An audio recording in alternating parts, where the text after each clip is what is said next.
दोस्तों, आप सोचेंगे कि सांस्कृतिक विविधता धर्म के आधार पर, भाषा के आधार पर, वंश के आधार पर, रीति रिवाजों के आधार पर हम सबके बीच में एक स्पर्धा होगी और हम सबके अस्तित्व को खतरा है।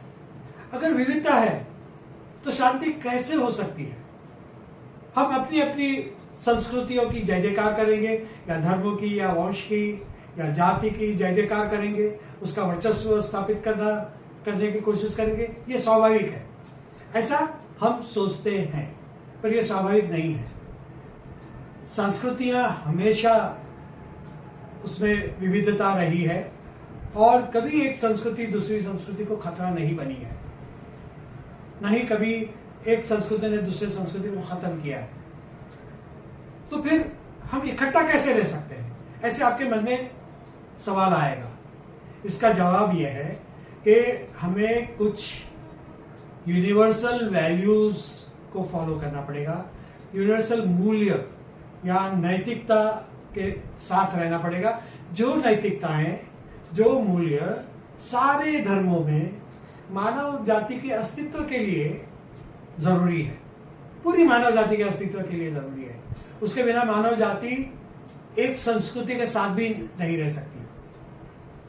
वो यूनिवर्सल वैल्यूज क्या है, मूल्य या नैतिकताएं क्या है? सबसे पहले सत्य की खोज, ज्ञान की खोज हमको अलग अलग मार्गों से करनी है, क्योंकि ज्ञान सिर्फ एक संस्कृति, एक धर्म के द्वारा, एक धर्म की, एक संस्कृति की या एक भाषा की मोनोपोली नहीं है। ये सारे रास्ते हैं ज्ञान तक पहुंचने के लिए। ज्ञान या सत्य बहुत व्यापक है। हमारी सोच मर्यादित है। सिर्फ हमारी सोच नहीं, हमारी जाति, हमारे समुदाय, हमारे संप्रदाय, हमारे धार्मिक संप्रदाय, सब मिलकर भी उसकी सोच मर्यादित है।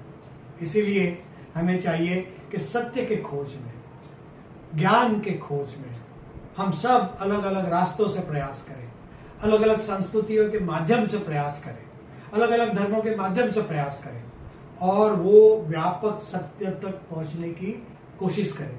ये एक मिलीजुली कोशिश है। अगर हम सब साथ मिलकर ये कोशिश करते हैं तो सत्य ज्यादा करीब से और व्यापकता से साधक होगा।